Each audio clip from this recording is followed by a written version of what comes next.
120 years later, economic collapse, disasters, and the Enlightenment came out of the dust of the Renaissance. Very much different than the Renaissance. Then he said that went along for a while.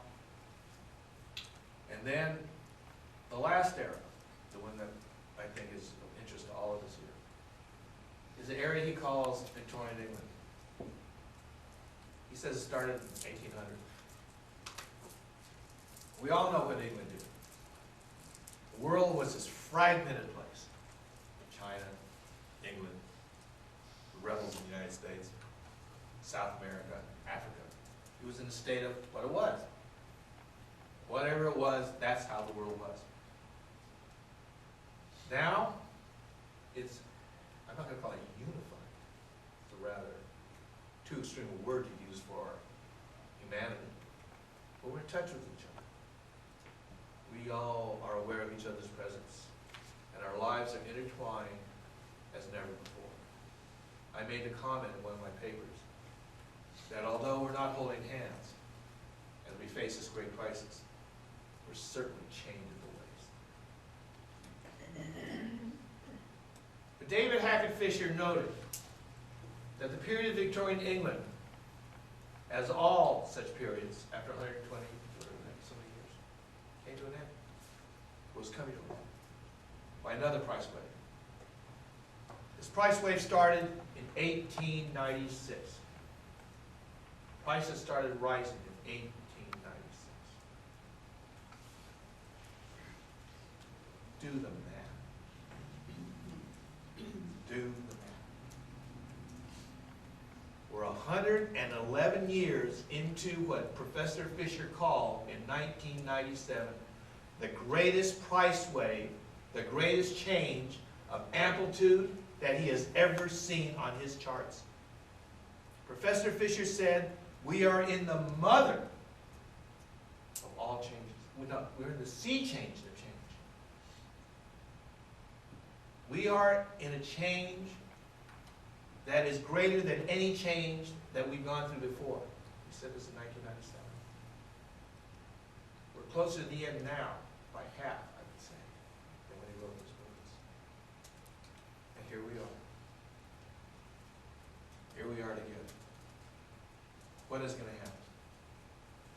When I was in Hungary, I gave my talk in the middle of the summer as the markets were first starting to collapse. The last segment of my talk was titled, The Path to the Future is a Cliff. I haven't changed my point of view. I only say that we're closer to it than we are now. We're closer to it now than we were then.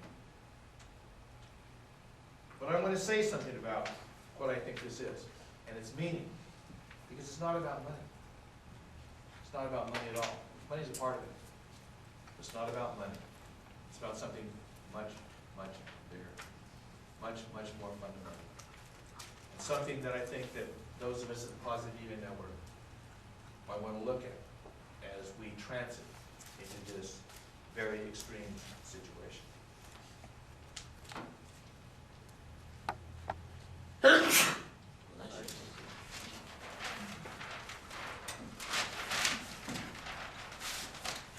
When I first talked to Marshall about this presentation, I suggested the title of the topic might be America at the Crossroads. And I think it is an apt topic because we're at this epicenter of the world. I mean, the world doesn't revolve around us, but in a very great degree, the world watches us. And to a very, very great degree, what is going to happen, what is happening in America, is going to affect the rest of the world. The domino theory is in effect, but not in the way the Dulles boys thought it was in the 1950s.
here the family's broken. It's here the lonely say that the heart has got to open in a fundamental way.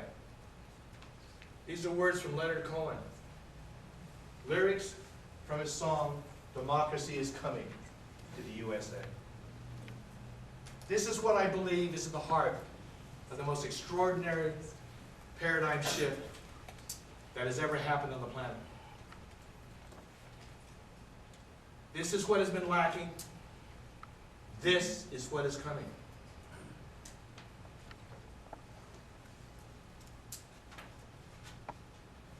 But it's coming in a way that's going to be most unpleasant. Why? Why? The universe doesn't want to punish us.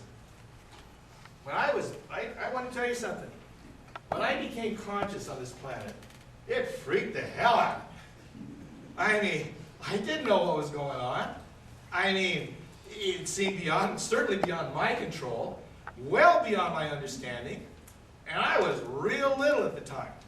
And the longer I lived here, the older I got, it just got more intense.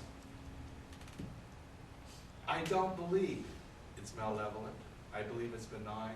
I believe its heart is love. What is going to happen to us is a function not of malevolence, not of a desire to punish, not of an apparent judgment, but of our resistance to the truth, our resistance. And it's not something we're guilty of. It's us as human beings. I mean, I'm 63. I know how I changed. I've been through some really rough stuff. One of my sayings is, God has taught me to dance by shooting at my feet. You know? And I got to give it to him. He's a great shot, and I have a crummy sense of rhythm. You know? But what a teacher, and what a dance. What a dance. And this is history. Humanity, we've all learned by crises. And we are in the middle of a paradigm shift. It's not beginning. It's in motion. It's already in motion. We're almost at the end of that paradigm shift. We're that close to getting there. The promised land is this far away. But between us and the promised land is the River Jordan.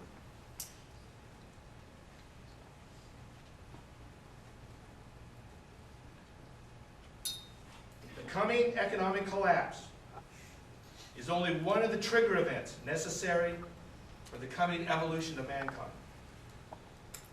These trigger events will be of a sufficient magnitude to overcome our resistance, feeling the emotions that are necessary for the transition of humanity to its promised place.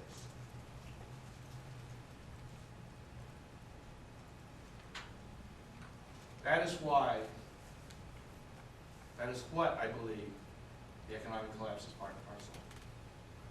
I believe it is a necessary step in the universe evolving us, its most cherished prize, its most cherished child, into a rebirth that was intended since the beginning of time.